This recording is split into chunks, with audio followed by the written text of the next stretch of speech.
Est-ce qu'on appelle une foi naissante? Christ est la lumière du monde. Écoutons la parole de Dieu.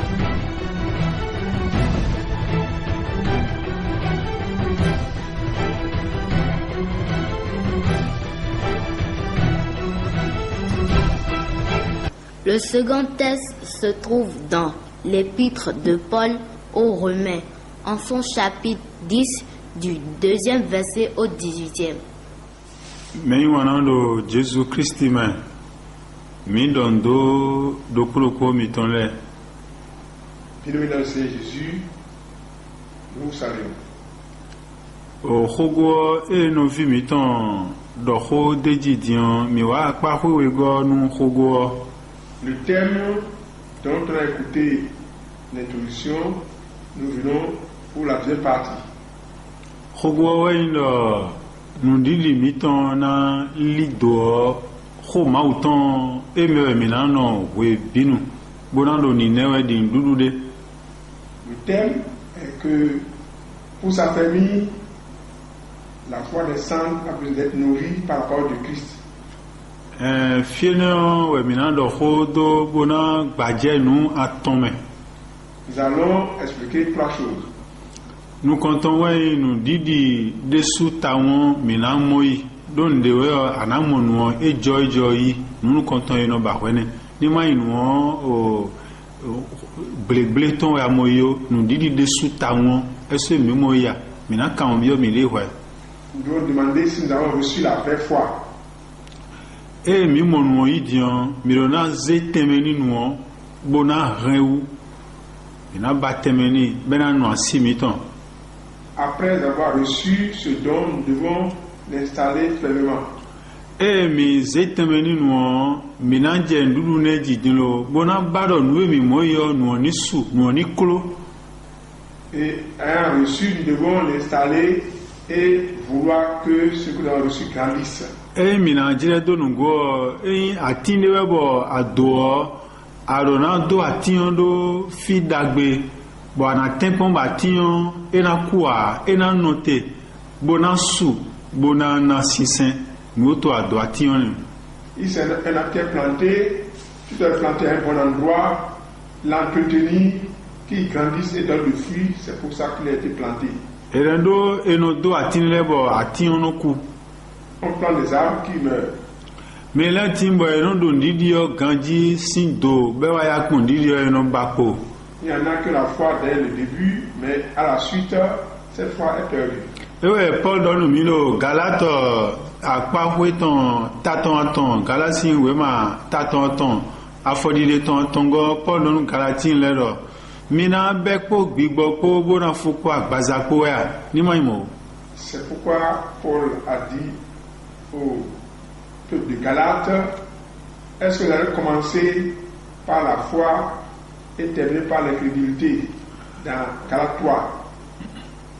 Et ouais, Paul le donne milo, Wema, Timothée, ton wego, taton ene, Afodile ton, ten wego, et donne miboro, nous didi de yemoyo, nous rendidio, bang, nous didio doa. Il nous a été dit dans Exode chapitre 4, verset 2, 7. Verset 7, que la foi qu'il a reçue, je l'ai gardée fermement.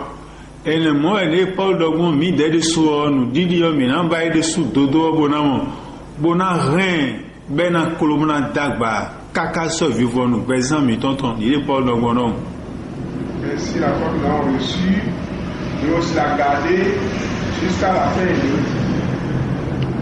Ewe Paul dodo wema Ephésiens le ton e o wema e Paul na Ephésiens le taton ene afoye ton we so ya fotongo Paul do khonu mi do fune bodo na do no nu kon yi do nu didi me wiwe le ton mina wazo deji taun bo nu didi de mi moyo me wiwe le o na kan didi ne bo ina kolobo na dagba bo na su do yeme Mwayi Christ tonde do ena nomo be ena su do yeme ni ma huyo.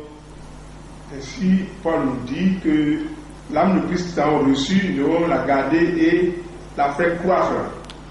Bon, mais bon, elle a donné le wema ébruton, taton, si oui, watongo, bodo, minimai yok povu, mimai yok povu de nous dit meo, à mon minimai me, au lewe na nemberano, mimano, onino me, nous ton bébé ton, minisu, bodo jen, doudou de sou, dodo, moduji, ndidi miton, eni, doudou d'achole. Bon, club a écologie mecho, maman dit mecho si nous doudia.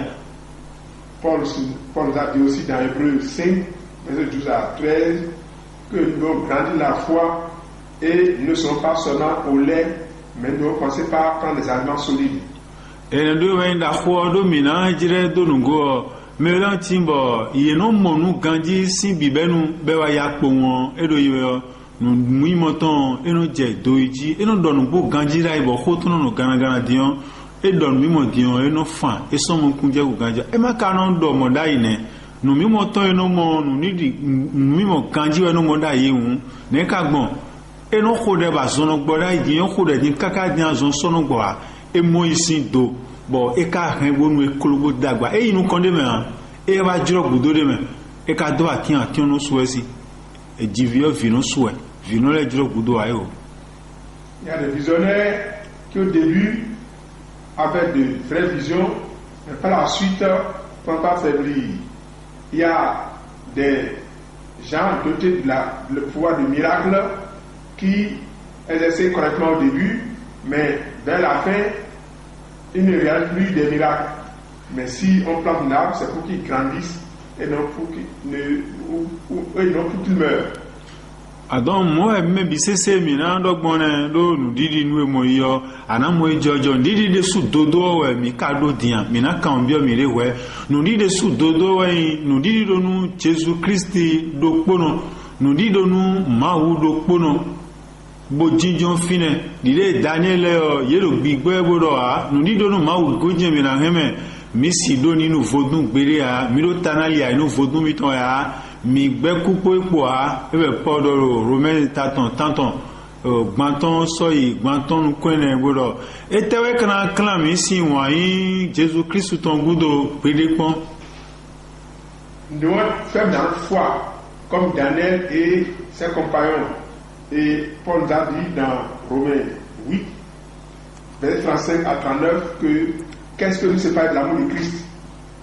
Donc nous pas dans mode fini nous dit des soins nous dit des soins dans les temps déclaré nous dit des soins et ni zemere jonu mau kere et ni zemere jonu Jésus Christ kede bo hen et ni mai vodu no kwe bo koto no kwe eo ne bawe ade ya Jésus Christ go ya na hen anatu mosi do mau do kunu we na kwe do njali zegbe a do mau tochi we nja to we do gbe a mau asuchi we nja su we do gbe a nous débouler bawendeo nous bawe asideo asuton gwenwa adonde bawe vi toto gwenwa anayi ndidi de suone.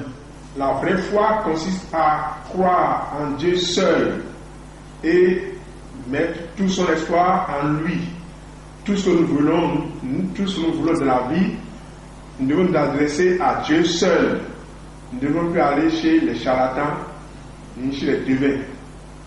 Ene nous débouler ba mi de fili de bo mi na ya mawdo kono ge gonje mi na no bo mi na tun do mo mi do mo pe bo yin wanu mawo pe dion do Jesus Christ lo o saint mawo ton le nu konton wan yin do nu mawo po ron meton li le meton ali don meton bi sese po we go we eni wanu gbeto de mo ede o me de sugbonu nu didi mi ton ni tijo fine do Jesus lo me yin ti le o ina ren saint lego mi do dinu yeme Jesus Christ nu go saint do nu mi le o mi ni ren saint lego Jesus Christ si saint le o wan yin do nu gbeto bi pa we kai mo eyan la na yin wani jijo ton yon jijo ton gbele na yin wani e gbe wan mi ma e ren je ren gbele we a dire Jesus do mi go Matthieu 5 au 43 à 48 et do kento mi ton me henu mi ton gbele o me gbe wan nu mi o me yin wan nu mele bi sese mi ni rene o ndidi mi ton ni jijo fine bodo wan yin we na lo si zan do kaka do vivre nu gbe zan cheton nu e po do ndidi go lene. Notre foi doit se baser sur l'amour, puisque c'est ce commandement que Dieu nous a donné, dans Matthieu 5, verset 43 à 48, Jésus nous a dit d'aimer nos ennemis, d'aimer toute personne, sans exception.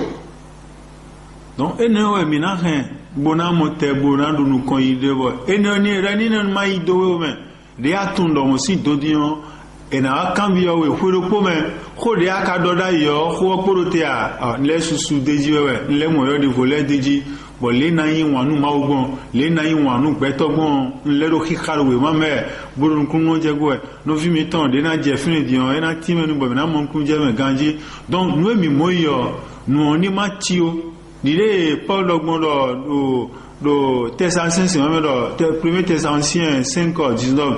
Et donc n'éteignez pas l'esprit matique bibo. Ma autant et mi moyo mi matique bibo. Nous didi mi ton de mi moyo. Nous didi oni makuo ni no gbe do mi me. Et na no gbe do mi me. Dit Paul do ngonu kaka do. Paul nous a dit que ne pas éteindre l'esprit qui est en nous. Donc la foi que nous avons reçue, nous la garder, la faire croire jusqu'au bout. Ni mando ai don didi da hime amoti me ka so don didi de amen da ye no blo juro ma uton le ganji ye ka so blo nu e ma udo le debuwa se ma uton jino gbigbo e di me ma udo ko da ye no ko do bo e no gbado to ma ugo e te da o ve se we no leko ai no blo nu e ma udo jan we e o dian o ve wa di no be po me nu e ma udo dian nu e mo khuli pon pere ko won alo e mo do de me de akwedo o fide vobo juro ma uton ka di ekwe de ma ri o eno jonu e ma udo do mo no bulo ekwedo e we no ekwedo juro agbaza to no jon didi odo ni ma imo nu we o.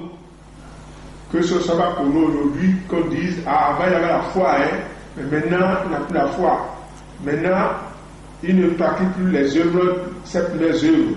Il faut pas qu'on dise avant il observait les commandements de Dieu. Maintenant, il est en retour, que ce soit pas comme ça pour nous tous. Et nous, il vient pour dire, vient sous nous sous vite et de vraiment vient ni ma huyo, vient ni sous dagba bokolo, bon na monda loto mais il est pas dans nous mais bon non ouais.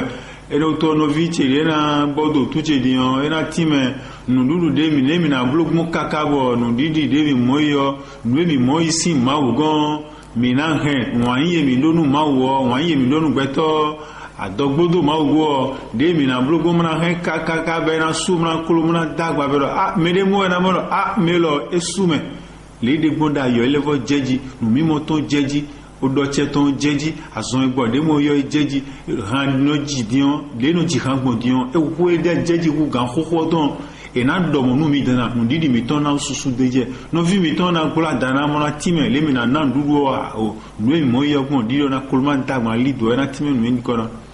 Dans la suite de l'entretien, le suivant va nous expliquer comment on doit nourrir cette foi pour qu'elle grandisse de jour en jour jusqu'à l'infini. Nous vous remercions.